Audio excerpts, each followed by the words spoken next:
Okay, time for my other normal assessment of competitions. Oh, I said I was going to draw this graph in advance. Hopefully you guys remember this from last year. I generally have a graph that I draw where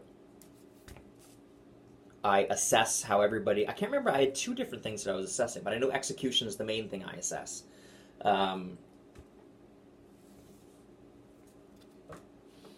And I do it on a scale of 1 to 10. Just briefly, I should probably resend these videos, but if you guys are that curious, you can go back and look for them. Generally, I want execution to be around an 8. That means that this is basically their last 10, say in their last 2 months, a 1 is the worst solo they've done in the last 2 months, a 10 is the best solo they've done in the last 2 months, the absolute best they've done. And we'd like to start easing, as they do more and more solos, it should be easing up further and further and further. And their last 5 to 10 solos is usually where I set my expectations, and that's usually, I would like it to be around an 8. I would like their competition execution to be around an 8. That is a success. Much lower than that is not a success. And there are kids that raise their standard higher and hit a more consistent top.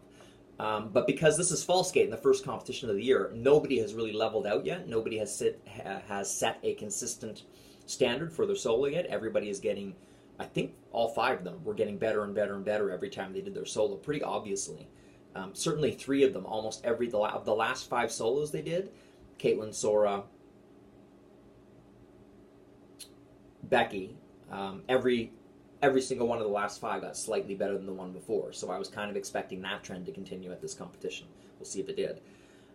The other 2, Nina and Jessica, had started plateauing, which means there was a little fluctuation up and down. They would have great solos and then a little bit less than this. There wasn't that upward momentum anymore. And all of them will plateau before Rob McCall. And once they plateau, it becomes harder to add points to their solo. Anyway, so first one was Sora, Caitlin, Jessica, Nina, Becky. First skater of the day was Sora. Sora skated by far the best solo she's ever done. Not just the execution of most of her elements. She had, I think, 3 of the best elements she's ever done in her solo. 3 of 8. But she also added arm movements in that matched completely with the music. Like the musicality was significantly better than normal. And she remembered landings, and she remembered proper takeoffs, and there was, there was more that she did better than she's ever done it than things she did slightly worse than she's capable of. I think she did 2 things a little bit shaky. I would call her execution probably an 11, maybe a 12. No, I'm going to call it a 12. I should do this with a color. Oh well. So 10 being best solo she's ever done. This one was significantly better than the best solo she's ever done. Again, that's great, but it was just following the normal trend that she was having, where things were getting better and better and better over the last 4 or 5 days. Caitlin, again, had the best solo I think she's done. The timing was much better. Some of the connecting steps were better. She had beautiful backwards crosscuts, fast, powerful, well-positioned backwards crosscuts into 2 of her jumps. Some of the best speed I've seen in her solo. Now, contrasted with that, when she turned forwards and did forwards crosscuts, there was a significant drop in quality between her back crosscuts and her forwards crosscuts, which I think led to her silver in skating skills. If her forwards crosscuts had been better, she probably would have had better skating skills, although that also includes balance and control during turns, which is a little lacking. She landed all the jumps. She had some really good landings, some of the best landings she's ever done, some of the best jumps she's ever done, some of the best spins she's ever done. It's got to be the best solo she's ever done. I'd say it was probably an 11, though. But again, she's been trending upwards, too, so that's pretty normal. Jessica. Jessica has done 2 clean solos prior to this, but not the last 2. It's 2 out of the last 6 solos. So she was had about maybe a 33%, 40% chance to do a clean solo, and she did a clean solo. What could she have done better? She sometimes holds her spirals better, which is where she lost the majority of her points. But some of her landings were really good. She didn't lose her spins. She ended on time. She went a little slow into 2 jumps, but her marks didn't seem to reflect that.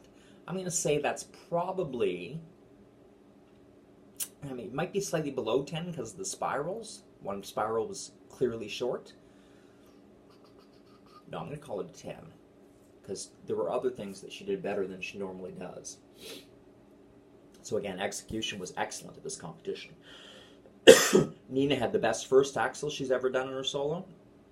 Everything about it, going into it, the speed, the height, the landing, the clarity, going into the toe loop afterwards was very clean. Everything about it was awesome. She got bonus points on that jump from all the judges.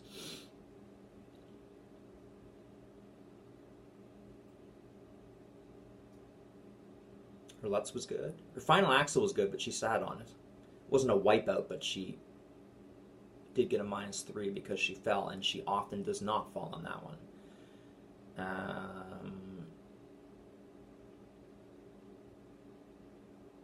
Was it the best solo she's ever done? I mean, she's missed the spirals a lot in practice, so that's not unexpected. Let's call it a 9. She has landed both axles, I think, 4 or 5 times. I say more than half the time, so let's call it an 8.